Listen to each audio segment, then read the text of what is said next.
Welcome back in. Tomorrow morning would be a good one to leave a few minutes early for work as a few slick and snowy spots are developing. Now, the snow showers we saw during the daytime, they melted on impact, but with temperatures falling near 20 degrees, any snow flurries that do fly will accumulate a bit more readily. There's one snow shower rolling into the Toledo metro right now, and I want to zoom in on a few roadways that are getting covered in snow. You'll see that rich blue color from downtown Toledo over towards Oregon and heading westbound. Sylvania and Holland, even Monclova and Waterville, seeing a quick little burst of snow. The major roadways are likely going to be fine and just wet. You're looking at US 23 at State Route 51. Again, you can see those tire treads with a tiny bit of snow accumulating on that road. Let's pan over to another very trafficked road. This is 475 at Talmadge. That looks to be very smooth sailing.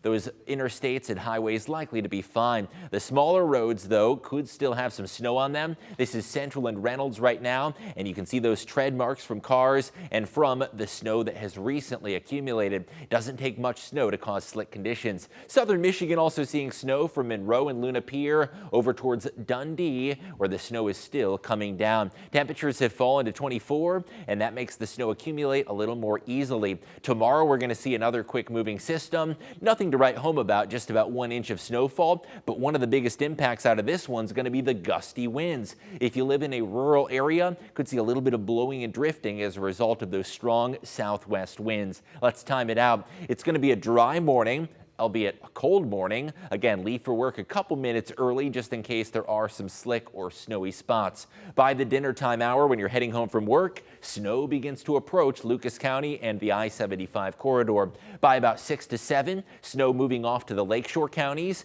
and by 9 to 10, we will say goodbye to that round of snow. Planning out your day, it'll still be cold through lunchtime. By the time the kids get off the school bus, mainly dry conditions, but by dinner time for those Friday night plans, that is the window that we are highlighting snowfall potential. Snowfall totals will be minimal, but it doesn't take much snow, and it's worth noting that the majority of car accidents actually happen with less than 2 inches of accumulation, so even a dusting can be hazardous. Take it easy out on those roads. We get a brief break from the snow Saturday. Other than a brief flurry, it's going to be a mainly dry day. Sunday, though, is going to wrap up the weekend with a messy rain-snow mix. I want to give you a first look at the timing on this system. Starting things off Saturday evening, central Michigan from the Thumb over towards Kalamazoo is going to be getting snow Saturday evening, but northwest Ohio and southern Michigan likely to be dry.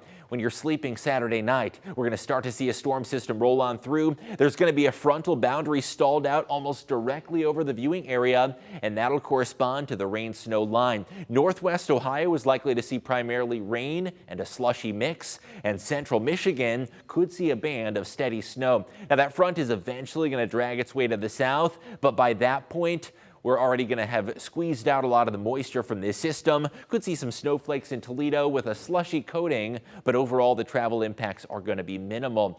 Even with our recent snowfall, our winter snowfall is only at 7.8. We still have a lot of ground to make up, but we do have several chances for snow again Friday afternoon, and then again the rain snow on Sunday. Next week turns sharply colder but drier with a winter chill sticking around.